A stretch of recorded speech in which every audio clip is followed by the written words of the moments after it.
Mengenal teks pidato. Pengertian teks pidato.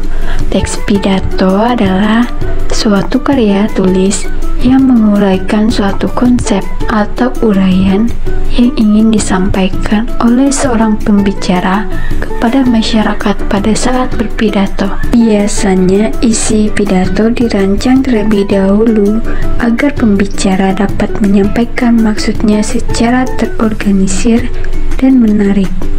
Ciri-ciri teks pidato: yang pertama, memiliki tujuan yang jelas. Yang kedua, menggunakan bahasa yang baku dan resmi. Yang ketiga, menggunakan struktur yang jelas. Yang keempat, menggunakan kalimat yang efektif.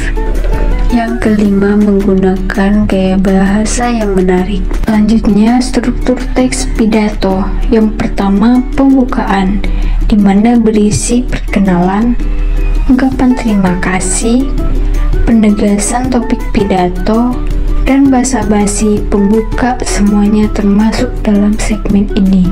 Selanjutnya, struktur teks pidato yang kedua itu isi, di mana terdapat uraian atau gagasan yang dimaksudkan pembicara terdapat pada komponen isi. Topik pidato harus dijelaskan secara metodis, logis, dan didukung dengan informasi dan fakta yang dapat dipercaya. Selanjutnya, struktur teks pidato yang ketiga itu penutup, di mana berisi kesimpulan, ajakan bertindak, dan pesan terima kasih disertakan di bagian penutup. Selanjutnya, jenis-jenis teks pidato. Yang pertama, pidato informatif, di mana tujuan pidato informatif adalah untuk mengedukasi audiens tentang suatu subjek tertentu. Lalu jenis-jenis teks pidato yang kedua adalah pidato persuasif. Tujuan pidato persuasif adalah untuk mempengaruhi audiens agar bertindak atau mengambil sudut pandang yang berbeda. Selanjutnya, jenis-jenis teks pidato yang ketiga itu pidato argumentatif. Pidato argumentatif menggunakan fakta dan bukti logis untuk mendukung atau menyangkal posisi mereka. Yang keempat, pidato rekreatif. Tujuan pidato rekreasi adalah untuk menghibur penonton. Selanjutnya, tips menyusun teks pidato. Yang pertama, pilih topik yang menarik minat audiens dan sesuai dengan situasi. Yang kedua, selidiki subjek yang dipilih secara mendalam. Yang ketiga, ciptakan struktur pidato yang koheren dan mudah dipahami. Yang keempat, gunakan bahasa yang formal dan konvensional. Nah, adik-adik, di sini ada contoh teks pidato tentang pelestarian lingkungan. Nah, kakak akan membacakan teks pidatonya. Assalamualaikum warahmatullahi wabarakatuh. Selamat pagi dan salam sejahtera bagi kita semua. Marilah kita panjatkan puji syukur kehadirat Tuhan Yang Maha Esa atas segala nikmat yang telah diberikan, termasuk alam semesta yang indah ini. Hadirin sekalian, lingkungan hidup adalah anugerah Tuhan yang harus kita jaga bersama. Namun saat ini lingkungan kita semakin rusak akibat ulah manusia. Oleh karena itu, kita harus segera bertindak untuk melestarikan lingkungan. Beberapa hal yang dapat kita lakukan untuk melestarikan lingkungan antara lain: yang pertama, mengurangi penggunaan plastik. Yang kedua, menghemat energi. Yang ketiga, menanam pohon. Yang keempat, memilah sampah.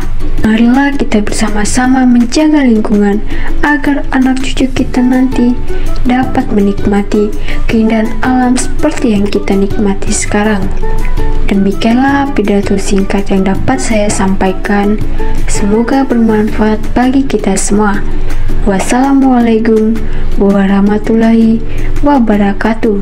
Kesimpulan dari materi kita pada hari ini adalah Teks pidato adalah sebuah karya tulis yang bertujuan untuk menyampaikan pesan kepada audiens secara efektif. Pidato memiliki struktur yang jelas, yaitu pembukaan, isi, dan penutup. Selain itu, teks pidato juga memiliki berbagai jenis yang disesuaikan dengan tujuan yang ingin dicapai agar sebuah pidato dapat disampaikan dengan baik. Diperlukan persiapan yang matang, termasuk pemilihan topik yang menarik, pengumpulan data yang relevan, dan penggunaan bahasa yang efektif. Poin-poin penting yang dapat disimpulkan dari teks tersebut adalah: yang pertama, teks pidato memiliki tujuan yang jelas, baik itu untuk menginformasikan, membujuk, atau menghibur. Lalu, struktur teks pidato terdiri dari pembukaan, isi, dan penutup. Lalu selanjutnya ada berbagai jenis pidato seperti informatif, persuasif, argumentatif, dan rekreatif. Selanjutnya, penyusunan teks pidato memerlukan persiapan yang matang. Kesimpulannya, teks pidato merupakan alat komunikasi yang efektif untuk menyampaikan pesan kepada banyak orang. Dengan memahami struktur dan karakteristik teks pidato, kita dapat menyusun pidato yang baik dan menarik. Nah, adik-adik, itu tadi materi kita pada hari ini ya. Semoga dapat dipahami dan bermanfaat untuk kalian semua. Mohon maaf apabila ada salah dalam penyampaian kakak dalam materi ini. Sekian dan terima kasih. Sampai jumpa lagi.